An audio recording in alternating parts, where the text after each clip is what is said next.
અજીતભાઈના જય માતાજી। આજનો મારો વિષય છે દિલ છે હિન્દુસ્તાની। ઇન્ડિયા શું આ એક ડિક્શનરીનો શબ્દ માત્ર છે અને વર્લ્ડ મેપમાં દોરેલો ખાલી ત્રિકોણાકાર ભૂમિનો ટુકડો છે? જો એવું હોત તો ઇન્ડિયા, ભારત, હિન્દુસ્તાન આ સાંભળતાની સાથે આપણી છાતી ગર્વથી કેમ ફૂલાઈ જાય? અચાનક જ આપણે આપણી જાતને સ્પેશિયલ કેમ ફીલ કરવા માંડી કે આ ત્રિકોણાકાર ભૂમિના ટુકડા પર અમે જન્મ લીધો છે અને અમારા પાસપોર્ટનો રંગ નીલો છે? ભારતીય હોવું અને ભારતીયતા આ કંઈક બહુ ઊંડી વાત છે અને જેટલી સિમ્પલ નથી જેટલું વર્લ્ડ મેપમાં અને ડિક્શનરીમાં દેખાય છે। આજે મોકો છે કે આપણે આ વાત ઉપર વાત કરીએ ને ભારતની ગહેરાઈમાં એક ડૂબકી લગાવીએ। ઇન્ડિયાની ગ્લોરી ઇન્ડિયન નેશનમાં છે, ભારતીયતામાં છે અને ભારતીયતા એ ખાલી કોઈ નેશનાલિટી નથી, ભારતીયતા એ ભરી પૂરી શાશ્વત વિચારધારા છે। રામનું શબરીને હેઠા ગોર ખાવું અને ઉચ્ચ નીચની દિવાલો તોડી નાખવી એ ભારતીયતા છે। વિવાહની પહેલા માં બનવા વાળી કુંતીને શાસ્ત્રોએ પંચકન્યામાં એટલે કે દુનિયાની સૌથી પવિત્ર સ્ત્રીઓમાં સ્થાન આપ્યું। મહિલાઓનું આ સન્માન એ ભારતીયતા છે।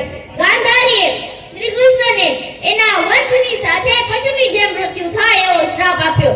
શ્રી કૃષ્ણ ભગવાન હોવા છતાં એક સાધારણ સ્ત્રીનો શ્રાપ માથું ઝુકાવીને સ્વીકાર કરે, સર્વશક્તિમાન હોવા છતાં આ વિનમ્રતા એ ભારતીયતા છે। જરા જુઓ તો ખરા કોણ છીએ અમે? અમે એ જ છીએ જે બાણ ભેદીને ધરતીમાંથી ધારા નીકાળતા હતા અને એ પણ અમે જ છીએ જે ગાંગડી ઉપર ગોવર્ધન ઉપાડતા હતા। અમે એ જ દિલેર છીએ જે ચક્રવ્યૂહમાંથી બહાર નીકળવાની વિદ્યા શીખ્યા ન હોવા છતાં ચક્રવ્યૂહની અંદર કૂદી ગયા અને એ પણ અમે જ છીએ જેના ફેંકાયેલા પથ્થર પાણી પર તરી ગયા। ઇન્દિરા નોઈ મેક્સિકોના સીઈઓ બન્યા। સુંદર પિચાઈ ગૂગલના અને સત્ય નડેલા માઇક્રોસોફ્ટનું સંચાલન કરે। દુનિયાના સૌથી ઊંચા અને પાવરફુલ હોદ્દા ઉપર ભારત માના નાના દીકરીઓ બેઠા હોય એ આ ભારતીયતા છે। આ ભારતીયતાની મિસાલમાં કેટલી વાતો કહો અને તમે કેટલી વાતો સાંભળજો। સરહદ ઉપર કોઈ માનો દીકરો શહીદ થાય અને તિરંગામાં લપેટાઈને એનું પાર્થિવ શરીર ઘરે આવે, એ સૌ બેઠી ખોલતા પહેલા એ માં પોતાના બીજા દીકરાનો સામાન બાંધવાની તૈયારી ચાલુ કરી દે કે એક શહીદની માં કહેવા કરતા બે શહીદની માં તરીકે મને દુનિયા ઓળખે એમાં મારું ગૌરવ છે અને ઈશ્વર દેશ પ્રેમ એ ભારતીયતા છે।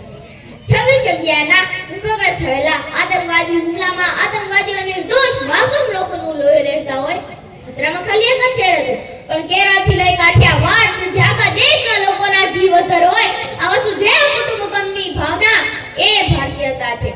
અમને મારતાય આવડે અને બચાવતાય આવડે। દુશ્મનો માટે અમે મિસાઈલો અને ટેન્કો બનાવ્યા પણ જ્યારે આખી દુનિયા મહામારીમાંથી પસાર થતી હતી ત્યારે વેક્સિન પણ આખી દુનિયાને અમે જ આપી છે। ભારતના હનુમાનો ખાલી ત્રેતાયુગમાં સંજીવની બુટી લાવીને લક્ષ્મણની રક્ષા કરે એવું થોડી છે। આ કળિયુગના હનુમાનો સંજીવની બુટી વિમાનોમાં ભરી ને આખી દુનિયામાં મોકલે અને વેક્સિનની ઉપર લખે સર્વે સંતો નિરામેળા, ઈશ્વર ખાલી અમારા એક ઉપર નહીં પણ આખી દુનિયા ઉપર કરે દયા। દુનિયામાં સૌથી પહેલા કોઈ પુસ્તક રચાયું હોય તો આ દેશમાં રચાયું છે। સૌથી પહેલા કોઈ કાવ્ય ગાયું હોય તો આ દેશમાં ગાયું છે। સૌથી પહેલા જે કલા, સભ્યતા અને વિજ્ઞાને જન્મ લીધો હોય તો આ ભારતની ભૂમિકામાં લીધો છે। દોસ્તો માટે સ્વાગતમ ગીત છીએ અમે, દુશ્મનો માટે મુંતો જવાબ પણ છીએ અમે। અમે જ અહિંસાને ઇન્કલાબ પણ અમે જ ગૌતમ બુદ્ધ ને રાણા પ્રતાપ પણ અમે। અમારી નમ્રતાને જો નબળાઈ સમજી લીધી તો બહુ પછતાશો। વાસળી વગાડનારી આંગળી સુદર્શન ઉઠાવશે તો તમે ક્યાં જશો? હમ જાબાઝ હે, जियाले है, आंधियों से खेले हैं, बिजलियों के पाले हैं, हम शांति का सवेरा है, हम इंसानियत के उजाले हैं। पहचानो हमें दुनिया वालों, हम इंडिया वाले हैं, हम इंडिया वाले हैं। જે ભાવના ઉપર આ મહાન દેશનું મહાન ગણતંત્ર ટકેલું છે આદર વિશે સોગંદ લઈએ કે આપણે ભાવનાની રક્ષા કરશું।